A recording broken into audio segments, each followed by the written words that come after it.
Hello everyone, welcome back to my channel.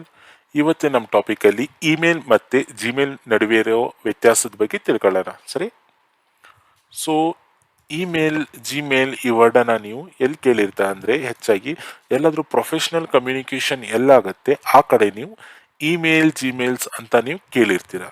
Okay, so ಅದೇ ರೀತಿ email ಅಂದರೆ electronic ಮೇಲ್, ಇದರ ಫುಲ್ ಫಾರ್ಮ್ ಆಗಿದೆ. ಅದೇ ರೀತಿ ಜಿಮೇಲ್ ಎಂದು ಗೂಗಲ್ ಮೇಲ್, ಇದು ಜಿಮೇಲ್ ಫುಲ್ ಫಾರ್ಮ್ ಆಗಿದೆ.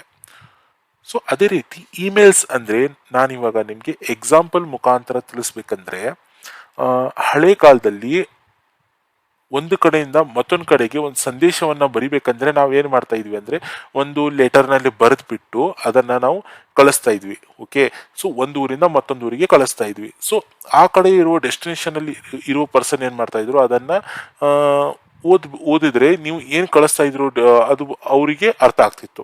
ಸೊ ಅದೇ ರೀತಿ ಇವಾಗ ಜನರೇಷನ್ ಅಲ್ಲಿ ಈ ಸಂದೇಶ, ಈ ಲೆಟರ್ ಅನ್ನ ನೀವು ಒಂದು ಕಡೆಯಿಂದ ಮತ್ತೊಂದು ಕಡೆ ಕಳಿಸ್ಲಿಕ್ಕೆ ನೀವು ಇಲ್ಲೇನ್ ಮಾಡ್ತಾ ಇದ್ದೀರಾ, ಒಂದು ನೆಟ್ವರ್ಕ್ ಯೂಸ್ ಮಾಡ್ತಾ ಇದ್ದೀರಾ. ಓಕೆ, ಡಿಜಿಟಲ್ ಫಾರ್ಮೆಟ್ ಅಲ್ಲಿ ಒಂದು ಮೆಸೇಜಸ್ ಅನ್ನ ಬರೀತಾ ಇದ್ದೀರಾ.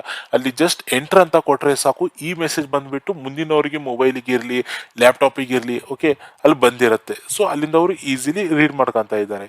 ಓಕೆ, ಈ ಏನ್ ನೀವು ಸಂದೇಶವನ್ನು ಬರಿತಾ ಇದ್ದೀರಲ್ವಾ, ಏನ್ ನೀವು ಲೆಟರ್ಸ್ ಅನ್ನ ಒಂದು ಇನ್ಫಾರ್ಮೇಶನ್ ಅನ್ನ ನೀವು ಬರಿತಾ ಇದ್ದೀರಲ್ವಾ, ಇದನ್ನ ಏನಂತೀವಿ ನಾವು ಇಮೇಲ್ ಅಂತ ಹೇಳ್ತೀವಿ.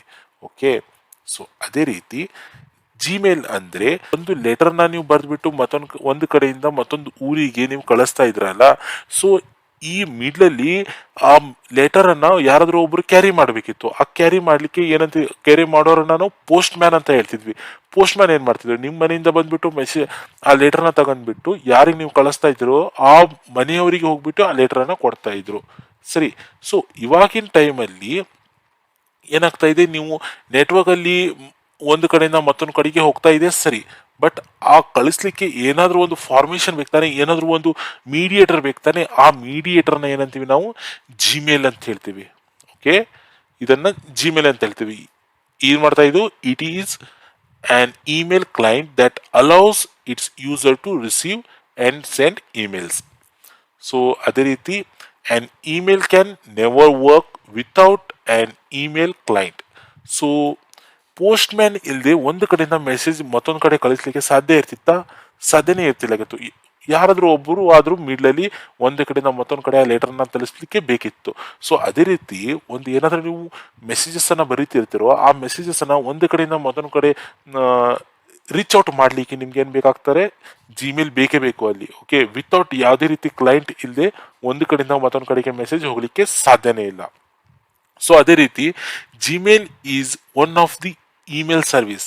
ಅದೇ ರೀತಿ ನಾವು ಡಿಸ್ಕಸ್ ಮಾಡ್ದಂಗೆ ಜಿಮೇಲ್ ಅನ್ನೋದೇನಿದೆ, one of the service provider. Okay, ಒಂದು ಕಡೆಯಿಂದ ಮತ್ತೊಂದು ಕಡೆ ಮೆಸೇಜ್ ಕಳಿಸ್ತಾ ಇದೆ ಇದು. ಅದೇ ರೀತಿ ಏನ್ ಮಾಡ್ತಾ ಇದೆ, ಯೂಸರ್ಸಿಗೆ ಒಂದು ಯುನೀಕ್ ಇಮೇಲ್ ಐಡೆಂಟಿಫೈರ್, ಒಂದು ಯೂನಿಕ್ ಐಡಿನ ಕ್ರಿಯೇಟ್ ಮಾಡ್ಲಿಕ್ಕೆ ಅದು ಅಲೌ ಮಾಡ್ತಾ ಇದೆ. ಯಾವ ರೀತಿ ಯೂನಿಕ್ ಐಡಿ ಅಂದ್ರೆ, ಇವಾಗ ಮೊಬೈಲ್ ನಂಬರ್ ಒಬ್ರಿಗಿರೋ ಮೊಬೈಲ್ ನಂಬರ್ ಮತ್ತೊಬ್ರಿಗೆ ಇರಲ್ಲ, ಎಲ್ಲರಿಗೆ ಬೇರೆ ಬೇರೆ ಮೊಬೈಲ್ ನಂಬರ್ಸ್ ಇರುತ್ತೆ. ಅದೇ ರೀತಿ ಒಂದು ಯೂಸರ್ ಇದ್ದಾರೆ ರಮೇಶ್ ಅಂತ. ಓಕೆ, ಅವ್ರು ಏನ್ ಮಾಡ್ತಾ ಇದ್ದಾರೆ, ramesh@gmail.com ಅಂತ ಒಂದು ಐಡಿನ ಕ್ರಿಯೇಟ್ ಮಾಡಿದ್ದಾರೆ. ಅದೇ ರೀತಿ ಮತ್ತೊಬ್ಬರು ಬಂದ್ಬಿಟ್ಟು ramesh@gmail.com ಅಂತ ಕ್ರಿಯೇಟ್ ಮಾಡ್ಲಿಕ್ಕೆ ಆಗೋದಿಲ್ಲ. ಸೊ ರಮೇಶ್ ಅನ್ನೋದು ಒಂದು ಯೂನಿಕ್ ಐಡಿ, ಅದು ಅವನಿಗೆ ಬಿಲಾಂಗ್ ಕೊಟ್ಟಿದ್ದು. ಓಕೆ, ಸೊ ಅದೇ ರೀತಿ ರಮೇಶ್ ಬಂದ್ಬಿಟ್ಟು ಅವನೇ ಹೆಸರಿಂದ ಐಡಿ ಮಾಡ್ಬೇಕಂದ್ರೆ ಅವ ಮತ್ತೊಬ್ರು ಯೂಸರ್ ಏನ್ ಮಾಡ್ಬೇಕು, ramesh1@gmail.com ಅಲ್ಲಿ ಏನಾದ್ರು ಒಂದು ಡಿಫ್ರೆಂಟ್ ಆಗಿ ಐಡಿಯನ್ನ ಕ್ರಿಯೇಟ್ ಮಾಡಬೇಕು.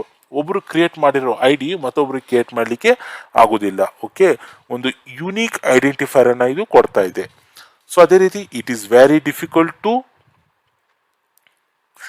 very difficult for any user to configure or use email without client. Okay, ಅದೇ ರೀತಿ ನಾವು ಡಿಸ್ಕಸ್ ಮಾಡ್ದಂಗೆ ಏನಿದೆ ಇಲ್ಲೂ ಕೂಡ ಲೈಕ್ ಒಂದು ಕ್ಲೈಂಟ್ ಇಲ್ಲದೆ ನೀವು ಇಮೇಲ್ಸ್ ಅನ್ನ ಬರೀಲಿಕ್ಕಿರ್ಲಿ ಎಲ್ಲ ಕಡೆ ಕಳಿಸ್ಲಿಕ್ಕೆ ಸಾಧ್ಯನೇ ಇಲ್ಲ.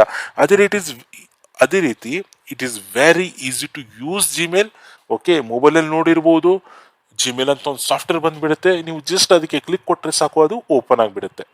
ಸೊ ಅದರಲ್ಲಿ ನೀವು ಫ್ರೀ ಅಕೌಂಟ್ ಅನ್ನ ಯೂಸ್ ಮಾಡಬಹುದು, ಇಲ್ಲಾಂದ್ರೆ ಮೊದಲೇ ನೀವು ಕ್ರಿಯೇಟ್ ಮಾಡಿದ್ರೆ ಮೊದಲೇ ನೀವು ಲಾಗಿನ್ ಆಗಿದ್ರೆ ಅದೇ ಅಕೌಂಟ್ ಅನ್ನ ನೀವು ಪರ್ಮನೆಂಟ್ ಆಗಿ ನೀವು ನೆಕ್ಸ್ಟ್ ಯೂಸ್ ಮಾಡ್ಕೋಬಹುದು. ಓಕೆ, ಇದು ಈಸಿ ಆಗಿದೆ, ಒಂದೇ ಕ್ಲಿಕ್ ಅಲ್ಲಿ ನಿಮ್ದು ಎಲ್ಲ ವರ್ಕ್ ಆಗ್ತಾ ಇದೆ. ಓಕೆ, ಅದೇ ರೀತಿ email is only a general term that describes electronic mail. Okay, email ಅಂದ್ರೆ ಏನು? Electronic mail. It is only means of transmitting digital messages over a communication network. ಇದೇನ್ ಮಾಡ್ತಾ ಇದೆ, ಒಂದು ಕಡೆಯಿಂದ ಮತ್ತೊಂದು ಕಡೆ ಏನ್ ಮಾಡ್ತಾ ಇದೆ, ಮೆಸೇಜಸ್ ಅನ್ನ ಥ್ರೂ ಡಿಜಿಟಲ್ ಏನ್ ಮಾಡ್ತಾ ಇದೆ, ಥ್ರೂ ಇಂಟರ್ನೆಟ್, ಥ್ರೂ ನೆಟ್ವರ್ಕ್ ಒಂದು ಕಡೆಯಿಂದ ಮತ್ತೊಂದು ಕಡೆ ಮೆಸೇಜಸ್ ಅನ್ನ ಕಳಿಸ್ತಾ ಇದೆ.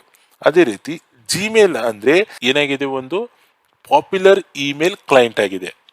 ನೋಡಿರ್ಬೋದು ನೀವು, ಎಲ್ಲ ಕಡೆ ಜಿಮೇಲ್ಸ್ ಅನ್ನು ಯೂಸ್ ಮಾಡ್ತಾ ಇರ್ತಾರೆ ಆಲ್ಮೋಸ್ಟ್ ಆಗಿ. ಅಂಡ್ ಜಿಮೇಲ್ ಬಂದ್ಬಿಟ್ಟು ಒಂದು ಗೂಗಲ್ ಪ್ರಾಡಕ್ಟ್ ಆಗಿದೆ. ಇದು ಬರೀ ಇಮೇಲ್ಸ್ ಅಷ್ಟೇ ಸೆಂಡ್ ಮಾಡ್ಲಿಕ್ಕೆ ಯೂಸ್ ಮಾಡಲ್ಲ, ಅದ್ರ ಜೊತೆ ಇದು ಮಲ್ಟಿಪಲ್ ಫೀಚರ್ಸ್ ಅನ್ನ ಕೊಡ್ತಾ ಇದೆ. ಫಿಲ್ಟರಿಂಗ್ ಅಂದ್ರೆ ನೀವು ಈಸಿಲಿ ಆಗಿ ಒಂದ್ ಕಡೆ ಫಿಲ್ಟರ್ ಮಾಡಬಹುದು, ಯಾರ ಇಮೇಲ್ಸ್ ಬಂದಿದೆ, ಯಾರ್ದು ನಾನು ರೀಡ್ ಮಾಡಬೇಕು, ಯಾರ್ದು ರೀಡ್ ಮಾಡಿದ್ದೀನಿ, ಎಲ್ಲ ಒಂದು ರೂಲ್ಸ್ ಕ್ರಿಯೇಟ್ ಮಾಡಿಬಿಟ್ಟು ನೀವು ಫಿಲ್ಟರ್ ಮಾಡ್ಕೋಬಹುದು. ಸಿಂಕ್ ಮಾಡಬಹುದು, ಸ್ಪ್ಯಾಮ್ ಫಿಲ್ಟರಿಂಗ್, ಯಾರಾದ್ರೂ ನಿಮಗೆ ಸ್ಪ್ಯಾಮ್ ಏನಾದ್ರು ಮೇಲ್ಸ್ ಆಗ್ತಾ ಇದ್ದಾರೆ ಅಂದ್ರೆ ಅವ್ರನ್ನ ನೀವು ಬ್ಲಾಕ್ ಮಾಡಬಹುದು. ಓಕೆ, ಎನೇಬಲ್ ಮಾಡ್ಕೋಬಹುದು. ಓಕೆ, ಇಮೇಲ್ ರಿಮೈಂಡರ್ ಇಟ್ಕೋಬಹುದು.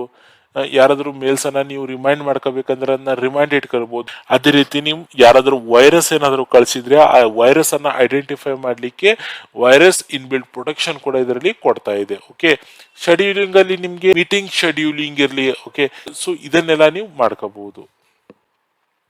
ಸೊ ಗೈಸ್, ಐ ಹೋಪ್ ನಿಮ್ಗೆ ಇವತ್ತಿಂದು ಟಾಪಿಕ್ ಅರ್ಥ ಆಗಿದೆ ಅಂತ ತಿಳ್ಕೊಂತೀನಿ. ಓಕೆ, ನಿಮ್ಗೆ ವಿಡಿಯೋ ಇಷ್ಟ ಆಗಿದ್ರೆ ಸಬ್ಸ್ಕ್ರೈಬ್ ಮಾಡಿ. Okay, see you guys in next class.